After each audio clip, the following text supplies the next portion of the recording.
చిట్యాల మండల కేంద్రంలో భూ వివాదానికి సంబంధించి రైతు అభ్యంగుల రాజయ్య చేపట్టిన నిరసన రెండో రోజుకు చేరుకుంది. ఈ సందర్భంగా రాజయ్య మాట్లాడుతూ తన భూమిని కబ్జా చేసేందుకు కొందరు ప్రయత్నిస్తున్నారని, తనను హత్య చేసేందుకు కూడా కుట్ర చేస్తున్నారనే అనుమానం ఉందని ఆరోపించారు. తనపై వేధింపులకు పాల్పడుతున్న వారిపై చర్యలు తీసుకోవాలని కోరుతూ పలుమార్లు పోలీసులకు ఫిర్యాదులు చేసినప్పటికీ ఎఫ్ఐఆర్ కాపీ మాత్రమే ఇస్తున్నారని, నిందితులపై తగిన కేసులు నమోదు చేయడం లేదని రాజయ్య ఆవేదన వ్యక్తం చేశారు. గత 35 సంవత్సరాలుగా తాను సాగు చేసుకుంటున్న భూమిపై కొందరు వ్యక్తులు తనను ఇబ్బందులకు గురి చేస్తున్నారని ఆయన ఆరోపించారు. బొజ్జం నటరాజు, ఆయన అల్లుడు వేణుతో పాటు మరికొందరు వ్యక్తులపై చట్టపరమైన చర్యలు తీసుకుని తనకు న్యాయం చేయాలని జిల్లా ఎస్పీని రాజయ్య వేడుకున్నారు. తనకు న్యాయం జరిగే వరకు పోరాటాన్ని కొనసాగిస్తారని రాజయ్య తెలిపారు. కాగా రైతు రాజయ్య చేపట్టిన నిరసనకు సాద మల్లయ్య సంఘీభావం తెలిపారు.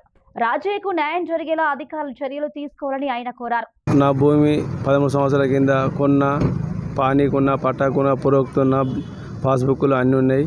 అన్నీ ఉండడం కూడా నా భూమి కబ్జా చేసేందుకు కొంతమంది అనుచరులు తయారయ్యారు. చింతకూరు రాపాలన్న అనుచరులు మెంగ నటరాజు, బొజ్జం వేణు, మాదేవు, వీళ్ళు నాగలక్ష్మి, వీళ్ళందరూ కలిసి నా భూమి కబ్జా చేయాలని చూస్తారు.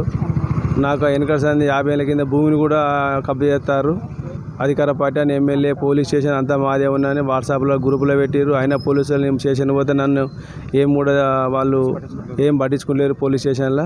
నా పరిస్థితి ఇట్లుండే. నేను ఇవాటికి రెండో రోజు ధర్నా చేయడం జరిగింది. రెండో రోజు కార్యక్రమం జరుగుతూ ఉన్నది. ఈ కార్యక్రమానికి రెండో రోజు కూడా ఎమ్మెల్యే గారు కూడా ఏమన్నా దీనికి బాధ్యత వహించి ఏమన్నా మాకు సానుకూల మెసేజ్ పంపిస్తాడు కావచ్చు అని అనుకోవడం జరిగింది.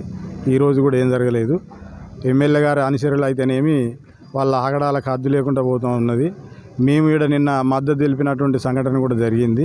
ఆ జరిగిన తర్వాత కూడా ఇక్కడ అటు ఇటు తిరుక్కుంటా వాళ్ళు ఎవరైతే ఎమ్మెల్యే గారు అనుచరులు వాళ్ళు ముగ్గురు ఉన్నారో వాళ్ళు మధువంశికి సంబంధించిన వ్యక్తులు, వాళ్ళు అటు ఇటు తిరుక్కుంటా ఏమవుతుంది అది ఇది అనేది ఒక చెప్పరాని భాషలో దుర్భాషలు ఆడుతూ రోడ్డు మీద తిరగడం జరుగుతుంది. మాకు కూడా నిన్న ఇంటి పోయాక మా సెల్లో కూడా 2-3 మెసేజ్లు కూడా పెట్టడం జరిగింది.